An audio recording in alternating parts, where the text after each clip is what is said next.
And I just kind of share with you an image from my teacher. Right? My teacher died a couple hundred years ago, and I've just kind of heard that people with teachers who are alive have difficult issues.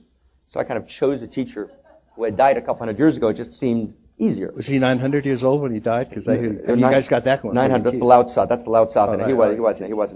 But he was related to Lao Tzu. Okay. And so he died a couple hundred years ago, and his name was Menachem Mendel of Kutsk. Yeah. He was the Rebbe of Kutsk. It's a great book by Heschel called Passion for Truth, on Kutsk and Kierkegaard. And the Kutsker Rebbe, on Rosh Hashanah, on this kind of day, right, there's a song which is Malka Kadisha, right, the Holy King. And so he's kind of in this deep kind of ecstasy. And in the middle of this ecstasy, he screams out, Leit Malka, Leit Kadisha. There's no holy, there's no king.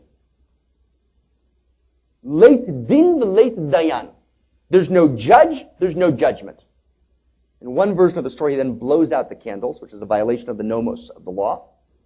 Then he disappears into his room, and he spends the next 20 years in seclusion, refusing to take visitors, and because of that incident, becomes the most important spiritual teacher right in that area of Europe, and redefines kind of inner Jewish spiritual practice. What happened? Right? What happened? Right, what happened? So here's what happened. You see, on Rosh Hashanah, and every system has their moment like this. It's not a Jewish moment. This is an archetype for every system. We say, when we start the services, we say, HaMelech, the king. It's kind of, we chant it. HaMelech, Hayoshev, Al Kisei Ram, Al Kisei Ram, Al Kisei Ram, V'nisa HaMelech, God is king. As the Kabbalists say, God's king? That's an affirmation? That's you read it as a mythic membership reading. That's not an affirmation that God's king. It's something else. How do I know it's not an affirmation that God's king? I read the Bible. Zechariah, chapter 14, verse 9. In the future, God will be king. So God's not king now. So why are you saying God's king? So the way they read it is, this is the Shekhinah talking. This is the feminine goddess divine saying, HaMelech, let me be the queen. Let me be the king. Let me be present in the world. And I'm not.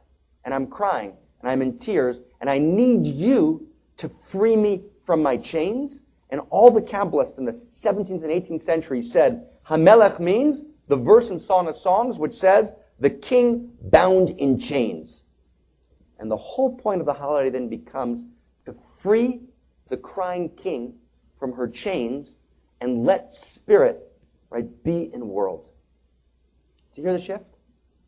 Right, we're not affirming that God's king, and therefore everything that God does is good, and that therefore we sinned, and that therefore we're saying God, spirit, wants to be king.